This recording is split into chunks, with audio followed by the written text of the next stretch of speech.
मित्रांनो, नुकतंच येड लागले प्रेमाचं या मालिकेने प्रेक्षकांचा निरोप घेतला आहे. तर त्या पाठोपाठ आणखी एक लोकप्रिय मालिका बंद होणार आहे. तर नेमकी कोणती असणार आहे, ती मालिका का बंद होणार आहे, ते आपण उद्या पाहणार आहे. तर शेवटपर्यंत पहा. व्हिडिओवरती नवीन असाल तर लाईक आणि चॅनल सबस्क्राईब करून बेल नोटिफिकेशन ऑल करायला तर अजिबात विसरू नका, जेणेकरून अशाच मनोरंजन विश्वातील अपडेट तुम्हाला मिळतील. मित्रांनो, सध्या सर्वच वाहिन्यांमध्ये टी-आर-पीसाठी असलेली चढाओढ आपल्याला पाहायला मिळत आहे. इतर वाहिन्यांच्या तुलनेत आपल्या वाहिनीचा टी-आर-पी अधिक ठरण्यासाठी वाहिनी सतत नवनवीन विषयांवर आधारित मालिका प्रेक्षकांच्या भेटीला आणत असते.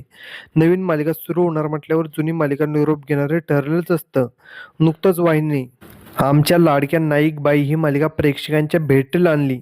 ही मालिका सुरू झाल्याने वाहिनीवरील येड लागले प्रेमाचं ही मालिका बंद झाली. तर त्या पाठोपाठ वाहिनीने आणखी एका नवीन मालिकेची घोषणा केली आहे. ती नवीन मालिका म्हणजे मी कात टाकली. तर ही नवीन मालिका लवकरच प्रेक्षकांच्या भेटीला येणार आहे. तर ही मालिका सुरू होणार असल्याने वाहिनीवरील कोणती मालिका बंद होणार, असा प्रश्न चाहत्यांच्या मनात उपस्थित झाला होता. तर ही नवीन मालिका सुरू होणार असल्याने वाहिनीवरील लग्नानंतर होईलच प्रेम ही मालिका बंद होण्याची शक्यता आहे. तर मित्रांनो, तुम्हाला काय वाटतं, कोणती मालिका बंद केली पाहिजे, हे कमेंट सेक्शनमध्ये सांगा. अशाच मनोरंजन विश्वातील अपडेट मिळण्यासाठी आपल्या चॅनलला सबस्क्राईब करा. चला भेटूया अशाच व्हिडिओमध्ये. धन्यवाद.